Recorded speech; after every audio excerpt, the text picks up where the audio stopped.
طواف عشق از سمیرہ حمید ایپیسوڈ 14۔ زندگی کی مشقتیں ختم نہیں ہوتی، انسان کی ہمت بھی تو کم نہیں ہوتی۔ اس کی ہتھیلیاں مراد کے زخم چرا بیٹھی تھیں، ان پر بلبلوں کی طرح زخم ابھر رہے تھے۔ اس نے خود کو اندھیرے میں پایا تھا، تیز ہوائیں چل رہی تھیں، کئی دنوں سے بارش ہو رہی تھی۔ وہ ایسے دل دہلا دینے والے طوفان میں درخت سے تازہ پتے توڑنے کے لیے آئی تھی جو صحرا کی ساری بجلیاں خود پر سہ چکی تھی۔ اسے اب کسی طوفان سے ڈر نہیں لگتا تھا۔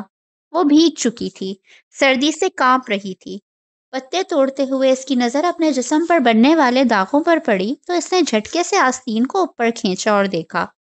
گردن پر ہاتھ پھیرا، وہاں بھی کچھ محسوس ہو رہا تھا۔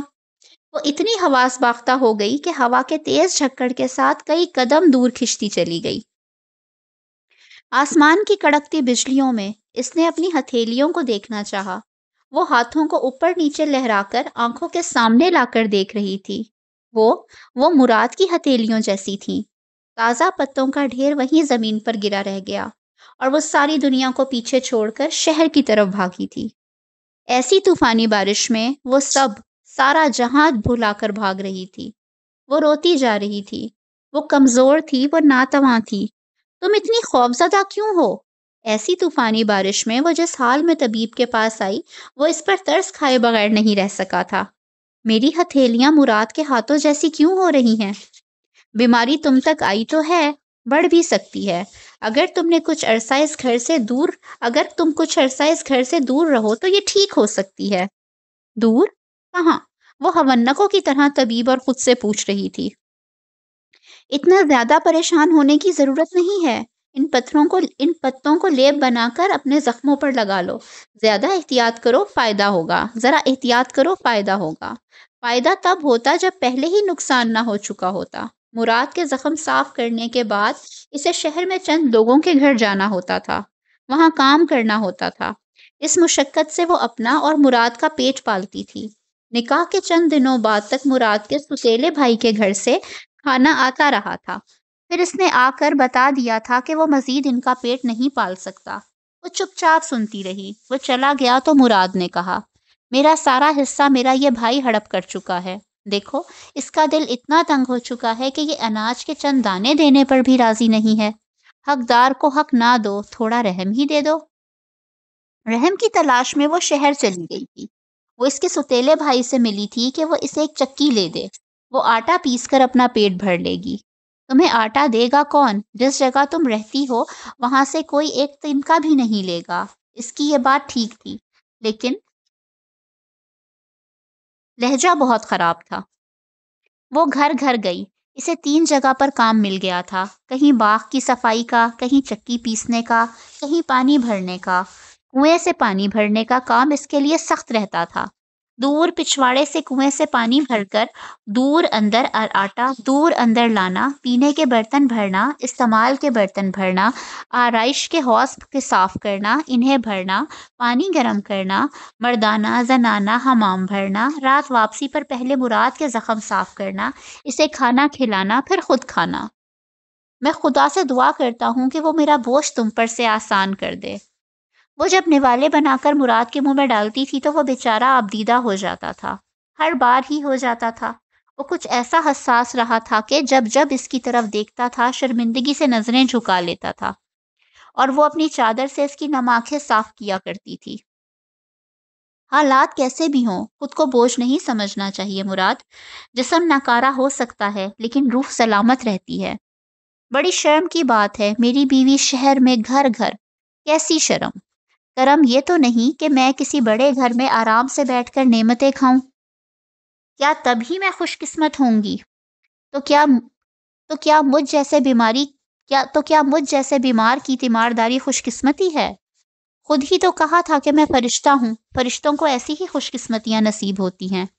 اس کوٹری میں سانس تک نہیں لیا جاتا، تم ناک پر ہاتھ تک نہیں رکھتی، یہی سو جاتی ہو۔ اس کوٹری میں خدا کی رضا ہے، بتاؤ ناک کیسے ڈھانپ لوں؟ اگر میں تمہارے بستر پر ہوتی تو کیا پھر بھی میں اپنی ناک ڈھانپ لیتی؟ تمہارا صبر ستارہ ہے جنت، تمہارا تحمل آفتاب ہے۔ ستارہ جنت نے 3 سال اس کی تیمارداری صبر و تحمل سے کی تھی، اپنے نفس کے میدانوں میں بھاگ دوڑ کر علم و عمل و صلاح کی کاٹی تھی، لیکن اب اپنی ہتھیلیوں پر بنے زخم دیکھ کر تڑپ اٹھی تھی۔ ایک دم اسے لگا کہ وہ یہ برداشت نہیں کر سکے گی۔ کوئی اس کے اندر کہتا تھا کہ وہ بھاگ جائے، چلی جائے، سب چھوڑ دے۔ وہ واپس آئی تو کونے میں زمین پر بچھے اپنے بستر پر چپ چاپ بیٹھ گئی۔ وہ رو رہی تھی۔ مراد نے اپنے بستر سے سر اٹھا کر اس کی طرف دیکھا۔ وہ بھیگی ہوئی تھی، وہ کانپ رہی تھی۔ گھٹنے کھڑے کیے وہ دنیا سے منہ چھپا کر دنیا سے اپنا غم بھی چھپا رہی تھی۔ وہ اتنی ہمت بھی نہیں کر سکتا تھا کہ اٹھ کر اپنی بیوی کے لیے لکڑیاں جلا کر اس کی کپکپاہٹ کم کر سکتا، اس کے آنسو پونچھ سکتا۔ جنت کیا ہوا؟ یہ سوال پوچھتے ہوئے وہ بیچارہ بڑے کرب سے گزرا تھا۔ جنت نے سر اٹھا کر اس کی طرف دیکھا اور واپس اپنا سر جھکا لیا۔ کیا ہوا جنت، میری جنت، بتاؤ مجھے۔ مجھے تمہاری بیماری لگ چکی ہے مراد۔ مجھے چھوڑ دو جنت، ابھی اسی وقت یہاں سے چلی جاؤ، نکل جاؤ اس افریت سے۔ اس کی بات کاٹ کر وہ تیز تیز بولنے لگا تھا۔ وہ اٹھ کر بیٹھنے کی کوشش کر رہا تھا۔ وہ اس تک آ کر اس کا ہاتھ پکڑ کر باہر دھکیل دینے کی خواہش رکھتا تھا۔ بھاگ جاؤ جنت، میرا ایک دوست رہتا ہے شہر میں، شاید وہ میری کچھ مدد کر سکے، شاید وہ ایک بیمار کے منت سماجت کی لاج رکھ لے۔ تم قاہرہ واپس چلی جانا، وہ تمہارے لیے انتظام کر دے گا۔ جاؤ اسے بلا لاؤ اور 2 اور گواہ بھی ساتھ لے آؤ۔ میرے بھائی کو نہ لانا، وہ مکر کر سکتا ہے۔ میں تمہیں طلاق دے رہا ہوں۔ وہ تیز تیز بول رہا تھا۔ اس کے لفظ آپس میں گڑمڑ ہو رہے تھے۔ وہ ہکلا رہا تھا۔ وہ حیران مراد کی شکل دیکھنے لگی۔ جو اس کا دل کہہ رہا تھا وہ اس کوٹری کا فرشتہ بھی کہہ رہا تھا۔ جاؤ جنت، اس قبر میں میرے ساتھ نہ مرنا، میرے ہی بستر پر نہ آ جانا، جاؤ۔ وہ یک ٹک اسے دیکھ رہی تھی۔ کیسا انسان تھا، اپنا پہلا اور آخری سہارا بھی چھوڑ رہا تھا، سسکتی ہوئی موت کو خوش آمدید کہہ رہا تھا۔ کیسا انسان تھا، ایسا انسان آج تک اسے نہیں ملا تھا۔ ایسا انسان، ساری دنیا کا ہر انسان اس جیسا کیوں نہیں تھا؟ تم ایسے بیمار ہو، اکیلے اور لاچار ہو، تم کیسے جانے کے لیے کہہ سکتے ہو؟ وہ اپنی حیرت مٹانا چاہتی تھی۔ میں ہی تو کہہ سکتا ہوں، جو میں بھگت رہا ہوں نہیں چاہتا کہ کوئی اور بھگتے۔ چلی جاؤ میری جنت، چلی جاؤ۔ اس بیمار کی درخواست مان لو، کہہ کر وہ رونے لگا تھا۔ اس نے ہاتھ بھی جوڑ دیے تھے۔ میں نے اپنے سوا دنیا کے ہر انسان سے محبت کی، تم سے سب سے زیادہ کی۔ اس محبت میں تمہیں تکلیف نہیں دیکھ سکتا۔ اس بیمار پر احسان کر دو، مجھے اس اذیت سے بچا لو۔ بیماری میں بھگت لوں گا، تمہاری اذیت نہیں بھگت سکتا جنت، تمہیں قسم ہے میری، جاؤ ورنہ میں رو رو کر مر جاؤں گا۔ جنت چلی گئی، دور شہر کے کنارے پر اس کے دوست کا گھر کی طرف۔ پہلے مراد نے کسی بھی مدد کے لیے یہ گوارا نہیں کیا تھا کہ وہ اپنے دوست کے پاس اپنی بیوی کو بھیجے، لیکن اب اپنی ساری غیرت کو ایک طرف رکھ کر اس نے جنت کو بھیج دیا تھا کہ وہ بس اسے یہ پیغام دے دے کہ وہ ایک بار آ کر مراد سے مل لے، صرف ایک آخری بار۔ وہ اس طرف پیدل جا رہی تھی جہاں جانے کے بعد شاید وہ واپس قاہرہ پہنچ جانے والی تھی۔ وہ بار بار اپنے زخموں کو دیکھ رہی تھی۔ وہ دیکھ رہی تھی کہ جس وقت اس نے دروازے پر دستک دی، اس وقت تک بھی وہ تصور میں قاہرہ پہنچ چکی تھی کہ جو توبہ کرے، تائب ہو جائے، اس پر دین کا بار زیادہ آ جاتا ہے۔ دیکھو، تمہاری طرف شیطان نے اپنا نشانہ باندھ لیا ہے، ان نشانوں کو خطا کرنا، لیکن خود خطا کار نہ ہو جانا۔ کون، کیا چاہیے؟ دروازہ کھل چکا تھا۔ مراد کے دوست کی بیوی پوچھ رہی تھی۔ کون؟ وہ خود سے پوچھ رہی تھی۔ کون ہوں میں؟ کیا چاہیے مجھے؟ کیا میں حج کے لیے نہیں نکلی تھی؟ روح کی صحیح کے لیے؟ میں لبیک کہنے، حج پا لینے کے لیے؟ کیا زندگی، کیا ہر عمل، کیا ہر دکھ، ہر کوشش، ہر سفر یہ عبادت کی کیفیت نہیں؟ نماز کی ادائیگی 5 وقت ہے، لیکن اس کا قیام ہر سانس ہے، ہر سانس خیر ہے۔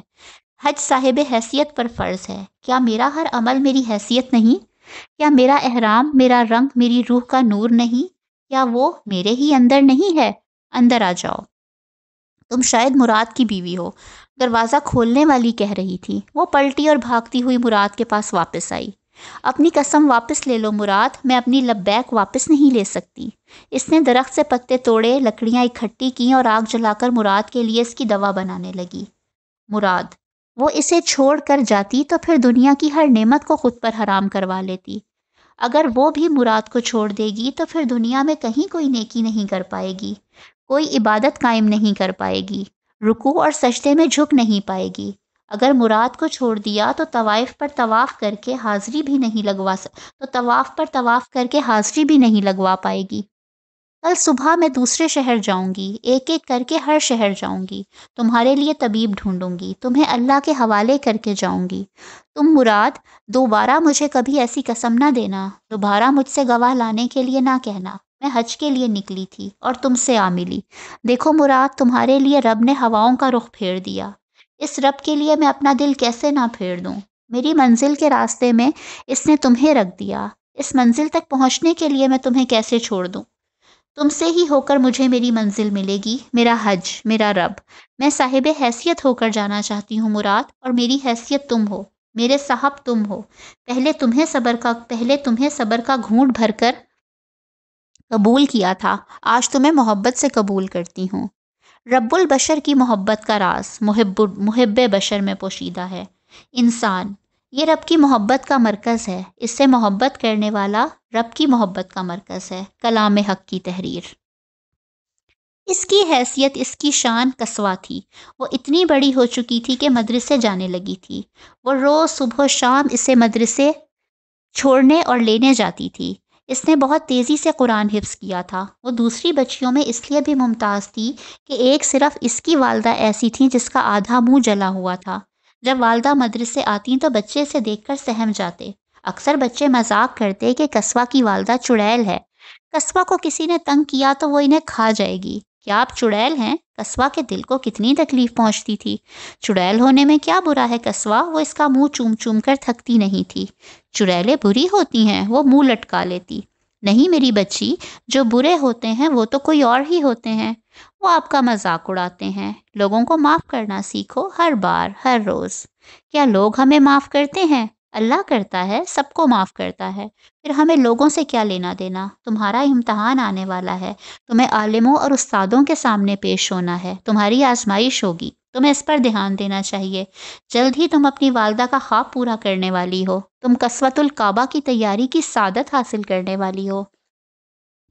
مرحومہ والدہ کی طرح آپ بھی یہی خواب دیکھتی ہیں؟ میں نے 7 سال یہ خواب دیکھا ہے قصوہ، صدیاں گزاری ہیں اس خواب کی تعبیر میں۔ کیسے بتاؤں کہ کیسے کیسے دن گزرے ہیں۔ جس دن تم اس مدرسے جاؤ گی پھر وہ غلاف بیت اللہ جائے گا، اور آپ اور میں بھی جائیں گے۔ جائیں گی نا آپ؟ ہاں انشاءاللہ۔ بس تم ہر امتحان میں پاس ہو جانا، اپنے سبق بھول نہ جانا۔ وہ اپنا کوئی سبق نہیں بھولی تھی ہماری عزیزہ۔ وہ جنگل سے فرار ہونے میں کامیاب ہو چکی تھی۔ وہ یہ خواب کئی بار دیکھ چکی تھی، لیکن جیسے ہی وہ جنگل سے باہر نکلتی تھی، اس کے پیچھے بھاگتی جنت اور آمنہ رونے پٹنے لگتی تھیں۔ وہ اس سے کہتی تھیں کہ ایک تم ہی تو ہماری ڈھارس ہو، ہماری ہمت ہو، ہماری تسلی ہو، تم بھی ہمیں چھوڑ رہی ہو، کہاں جا رہی ہو عزیزہ؟ عزیزہ کہیں نہیں جا پائی تھی۔ وہ ہمت کر کے بھاگ سکتی تھی، لیکن وہ انہیں نہیں بھگا سکتی تھی۔ وہ سب حبشیوں اور طون سے ڈرتی تھیں۔ وہ اتنی خوفزدہ رہتی تھیں کہ ایک قدم اس کی مرضی کے بغیر اٹھانے کے لیے تیار نہیں تھیں۔ طون کے خزانے بھر گئے تھے، لیکن نیت نہیں بھری تھی۔ اس نے دلدل تختے سے جواہر سے بھرے صندوق نکال دیے تھے۔ ایک غار میں وہ 5 دن تک پھنسی رہی تھی، لیکن اس کے لیے خزانہ نکال کر ہی باہر نکلی تھی۔ وہ کئی بار موت کے منہ میں جا کر واپس لوٹی تھی، کسی نہ کسی کی جان کا تاوان بھرتی رہی تھی۔ 5 سال آمنہ اور جنت کی زندگیوں کے تاوان، 5 سال غلام بن کر۔ اس نے جنگل کو، درختوں کی جڑوں کو کھوکھلا کر دیا تھا۔ پیروں کی 7 انگلیاں، ہاتھ کی 3، جسم پر کوڑوں کی ان گنت نشان۔ اس نے زمین کو کھوکھلا کر کے اپنا آپ قربان کرایا تھا۔ ایک ایک کو بچانے کے لیے اس نے زمین کو اس شدت سے جھنجھوڑا تھا کہ اس نے اس کی ہر پکار پر کچھ نہ کچھ نکال کر اس کے ہاتھ پر رکھ دیا تھا۔ جیسے جیسے وہ خزانے نکالتی جا رہی تھی، ویسے ویسے طون اس کے گرد اپنا شکنجہ کستا جا رہا تھا۔ اس کے پیروں میں ایک لمبی زنجیر تھی۔ 4 میں سے 2 حبشی صرف اس کے نگران تھے۔ طون سے اس کی جرت اور ذہانت چھپی ہوئی نہیں تھی، اس کی درویشی اور عظمت بھی۔ جب کبھی اسے لالچ زیادہ ہی ستاتی تو وہ اسے ڈرانے کے لیے باقیوں کو مارنے پیٹنے لگتا تھا۔ اس کے دل کو چوٹ پہنچا کر وہ اپنا پیٹ بھرتا تھا۔ وہ جانتا تھا جب جب اس کے دل پر چوٹ پہنچتی ہے تب تک وہ کوئی بڑا خزانہ نکال کر دیتی ہے۔ سب سے بڑا خزانہ نیم دلدلی زمین میں تھا۔ ایک خزانہ اس کی روح میں قید تھا، اس کی روشنی سے جہاں منور تھا۔ کون جیسا کم عقل بھی دیکھ سکتا تھا کہ جس عاجز درویش کے پیروں میں اس نے زنجیر باندھ رکھی ہے، وہ درویش اسے زمین کے سب خزانے نکال نکال کر دینے والا ہے۔ وہ درویش چپ تھا۔ اس نے تون کو بد دعا دینے کا ارتکاب نہیں کیا تھا، اس نے تون کے لیے ہدایت کی دعا کی تھی۔ ہر بار اسے خزانہ پکڑاتے ہوئے وہ اتنا ضرور کہتی تھی، تمہارے صندوقوں میں بند دنیا جہاں کے خزانے بھی تمہیں موت سے نہیں بچا سکیں گے۔ تو کیا میں مرنے والا ہوں؟ ہم سب مرنے والے ہیں۔ کیا کوئی ہمیشہ زندہ رہا ہے؟ دیکھا جائے گا، دیکھ لیا جائے گا ہر اس انسان کو جس نے حدیں پار کی۔ بارشوں نے جنگل میں بہت سے حشرات کی بہتات کر دی تھی، حبشی تک عاجز آ چکے تھے، لیکن تون باز نہیں آ رہا تھا۔ وہ ایسی جنگلی اندوناک بارشوں میں بھی تحمل رکھنے کے لیے تیار نہیں تھا۔ اس دن اسے کچھ ہاتھ نہیں آیا تھا تو وہ ایک ایک کر کے کوڑے مار کر جنگل کی طرف ہانک رہا تھا، دھاڑ رہا تھا، چلا رہا تھا، اور پھر اسی وقت اس کی پنڈلی کے ساتھ ایک زہریلا سانپ لپٹ گیا۔ وہ ایسا زہریلا سانپ تھا کہ حبشی تک اسے دیکھ کر بھاگ کر پیچھے ہٹنے لگے۔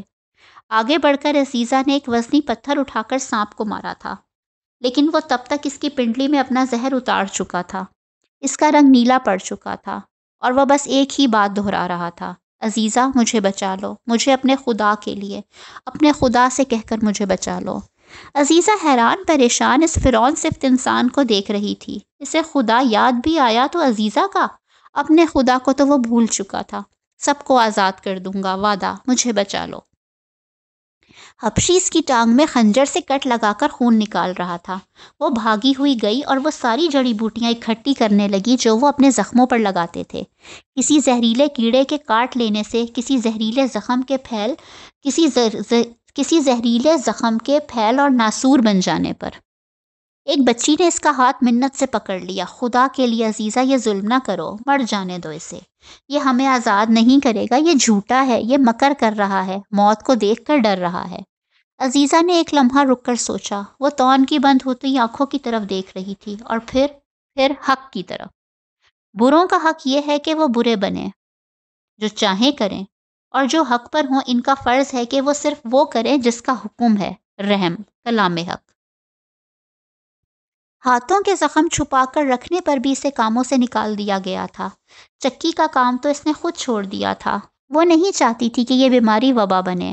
پانی بھرنا بھی چھوڑ دیا تھا، لیکن باغ کی صفائی، گھاس کی کٹائی، پودوں کی دیکھ بھال، کیا وہ یہ بھی نہیں کر سکتی تھی؟ نہیں، کیونکہ باغ والے نہیں چاہتے تھے کہ وہ ایسا کرے۔ پھر اسے چند ایسے بیماروں کے کپڑے دھونے کا کام مل گیا جن کپڑوں کو ان کے خونی رشتے بھی ہاتھ نہیں لگاتے تھے۔ وہ ضعیف اور قریب المرگ لوگ تھے، ان کے خونی رشتوں کو اس کی پرواہ نہیں تھی کہ اس کی بیماری انہیں لگ جاتی ہے یا نہیں۔ وہ تو پہلے ہی چاہتے تھے کہ وہ مر جائیں۔ نہ مراد کی بھوک زیادہ تھی، نہ جنت کی کوئی خواہش تھی۔ دونوں دن میں ایک وقت کا کھانا کھاتے تھے، زندہ تھے، کافی تھا۔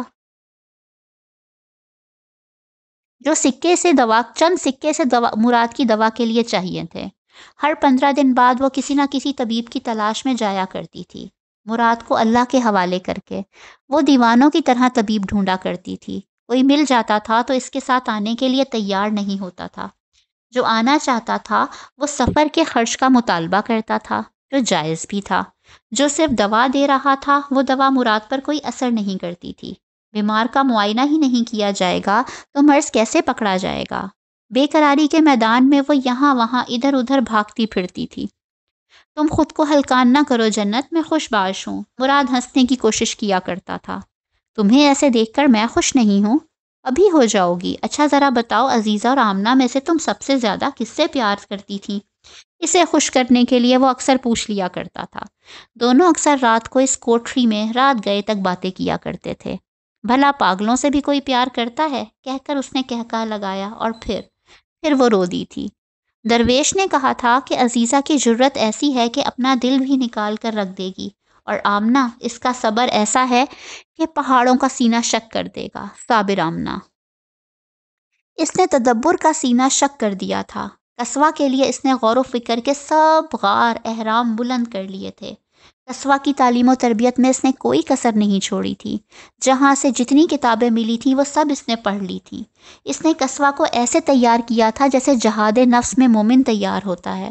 وہ نہیں چاہتی تھی کہ آزمائش میں قصوہ کی سبکی ہو، یا قصوہ کو ہی یہ محسوس ہو کہ اس کی مرحومہ والدہ کا خواب آمنہ کی وجہ سے ادھورا رہ گیا۔ والدہ حیات ہوتی تو وہ یہ مقام ضرور پا لیتی۔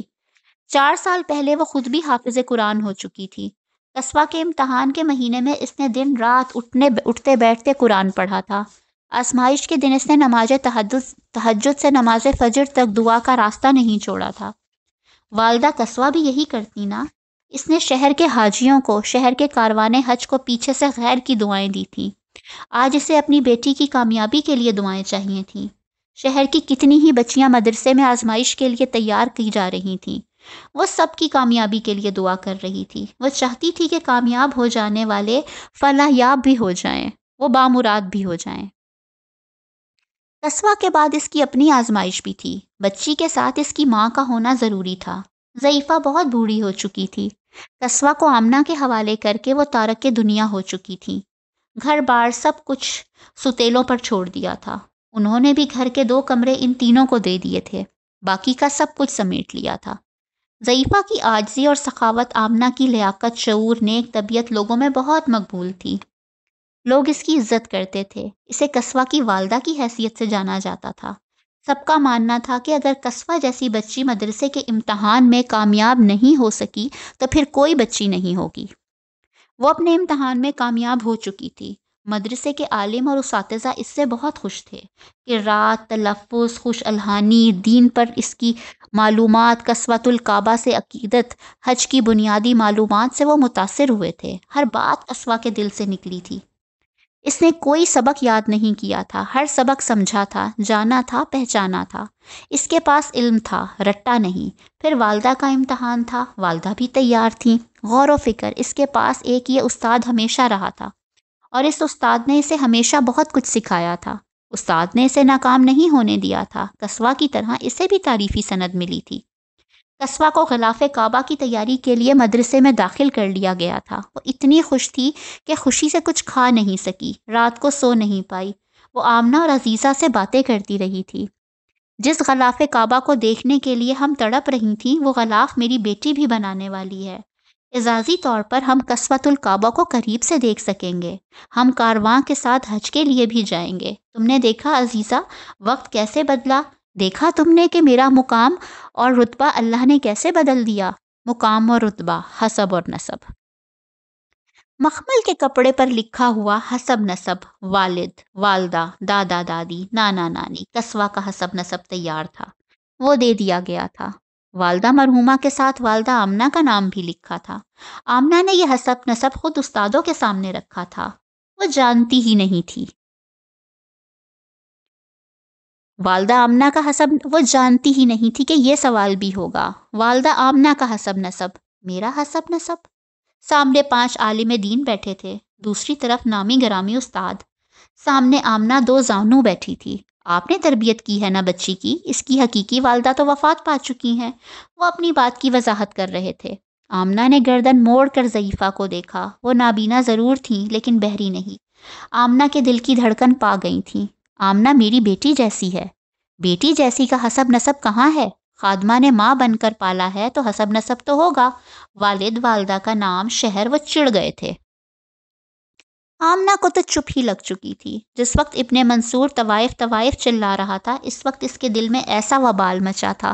وہ وبال پھر سے اس کے دل میں اٹھا تھا کہ آمنہ اپنی آزمائش میں کامیاب نہیں ہوئی، ہر سوال کا جواب نہیں دیا، دین کی سمجھ بوجھ ظاہر نہیں کی۔ ضعیفہ نے پوچھا، خاتون، آپ کے لیے ایک سوال کتنی بار دہرانا پڑے گا کہ ہمیں ہر بچی کا حسب نسب چاہیے؟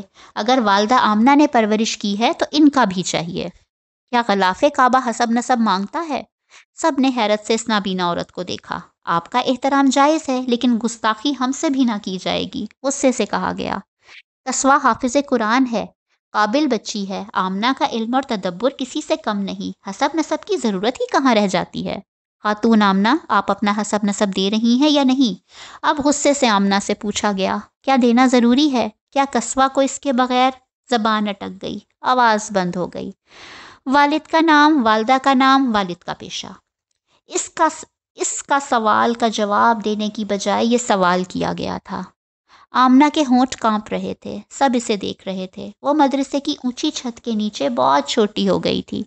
رنگین کھڑکیوں نے اس کے سارے رنگ نچوڑ لیے تھے۔ قالین میں دھنسے اس کے پاؤں ریت کے دلدل میں دھنسنے لگے۔ یہ کہانی تو وہی پرانی تھی، تو کیا کہانیاں بھی لوٹ لوٹ کر آتی ہیں؟ کبھی اپنا آغاز اور انجام نہیں بدلتی؟ اس کا صابر دل، اس کی انکسار روح، وہ بڑی شدت سے رو دینے کو ہو چکی تھی۔ پیچھے دوسری بچیاں اور ان کی مائیں بیٹھی تھیں۔ اسے ان سے بڑی شرم آ رہی تھی۔ خاتون آمنہ اس کی طرف سوالیہ دیکھ کر پکارا جا رہا تھا۔ قصوہ نے حیرت سے اپنی ماں کو دیکھا۔ اب تک تو وہ ہر سوال کا جواب دیتی آئی تھیں، وہ اب خاموش کیوں تھیں؟ اب تک انہوں نے کتابیں کھنگال کھنگال کر اسے کیا کچھ نہیں سکھا دیا تھا، اب یہ خاموش ہے؟ آمنہ نے قصوہ کی طرف دیکھا۔ اس کی مرحومہ ماں کا خواب اس کی زندہ ماں کے ہاتھوں بکھرنے جا رہا تھا۔ بتاؤ آمنہ، بتا دو سب کو، بتا دو کہ اس ہونہار حافظ قرآن بچی کی تربیت تم نے کی ہے۔ مجھے تم پر فخر ہے آمنہ، قصوہ کو تم پر فخر ہے، بتا دو۔ نابینا ضعیفہ نے آواز بلند کی۔ وہ دیکھ سکتی تھیں جو کم ہی لوگ دیکھ سکتے تھے۔ آمنہ کی آنکھیں ڈبڈبا گئیں۔ میں والد کو جانتی ہوں نہ والدہ کو، میں ایک رب کو جانتی ہوں بس۔ یتیم اور مسکین ہیں آپ، کیا جانتی ہیں ان کے بارے میں؟ کچھ نہیں جانتی، کچھ بھی نہیں، بس اتنا جانتی ہوں کہ ہوش سنبھالا تو خود کو طوائف پایا اور دنیا کو تماش کر، گھر کو قبا خانہ اور جسم کو گناہ آلود۔ درویش ملے تو توبہ کی، قبا خانہ چھوڑ دیا، پھر حج کے لیے کارواں کے ساتھ شامل ہو گئی۔ اتنا سننا کس نے تھا؟ بس طوائف تک ہی سنا سب نے، بس طوائف۔ ان سب میں سے کسی ایک کی آواز بلند ہوئی تھی، پیچھے سے بھی، دائیں سے اور بائیں سے بھی۔ آمنہ کی سچائی کا ثبوت یہ بچی قصوہ ہے، جس نے مدرسے کے امتحان میں سب سے امتیازی کامیابی حاصل کی ہے۔ قصوہ کی نانی بلبلائیں، لیکن انہیں سن ہی کون رہا تھا، سب تو دیکھ رہے تھے۔ طوائف بھری دنیا میں، اللہ کی بنائی دنیا میں، اتنے انسانوں میں ایک اللہ کے لیے ایک اللہ والی اکیلی رہ گئی تھی۔